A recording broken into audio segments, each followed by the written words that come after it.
ஜாதகம் பார்த்து கல்யாணம் பண்ணக்கூடாது. அது வந்து என்னோட ஸ்ட்ராங்கான கொள்கை. ஜாதகம் ஏன் சார் பார்க்க கூடாதுன்னு? ஜாதகத்தில் என்ன சார் இருக்கு? ஒரு விளக்கணே இல்லை சார். சும்மா ஊரை ஏமாத்துற வேலை சார். காலகாலமாக ஏமாத்திட்டு இருக்கான், இவங்களும் ஏமாத்திட்டே இருக்காங்க சார். ஜாதகத்தில் போட்டிருக்கா இந்த பொண்ணு இப்படி இருப்பா, அந்த பொண்ணு மாப்பிள்ளை இப்படி இருக்கும், இப்படி இருப்பாங்க, வாழ்க்கை எப்படி இருக்கும்னு சொல்லுங்க. கரெக்டாக பதில் சொல்லணும், சைலண்ட் ஆகக்கூடாது. நல்ல விஷயம் தான். நீங்க இல்லை அது ஏதாவது போட்டிருக்குமா, இந்த பொண்ணு மாப்பிள்ளை இப்படி தான் வாழ போறாங்க, இவங்களுக்கு இத்தனை புள்ள பிறக்கும்னு எதுவுமே கிடையாது, எதுவுமே கிடையாது. அப்புறம் எப்படி நீங்க ஜாதகம் பார்த்து கல்யாணம் பண்றீங்க?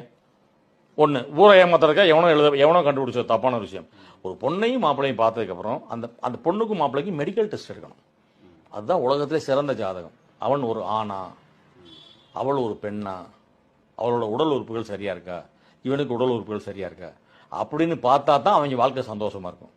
சரி, மெடிக்கல் டெஸ்ட் எடு, உங்க மெடிக்கல் டெஸ்ட்டை கொடுங்க. ஓ நல்லா இருக்கு, ஓகே ஓகே, ஓ ஹார்மோன்ஸ் எல்லாம் கரெக்டாக இருக்கு, ஓகே செல்ஸ் எல்லாம் கரெக்டாக இருக்கு அப்படிங்கிறது தான் பார்க்கணும் சார். நான் தான் சார் முற்போக்குவாதி, அவங்க பூரா பிற்போக்குவாதி சார். ஜாதகம் பார்த்துக்கிட்டு பொட்டு வச்சுக்கிட்டு உங்கள் கையில் கயிறை கட்டிக்கிட்டு அப்படியே எச்சி தீப்பிக்கிட்டு வெத்தலை போட்டு எச்சி தீப்பிக்கிட்டு அவளுக்கு சிம்மராசிக்கு 3ஆம் லக்கணம் நல்லா இருக்கு,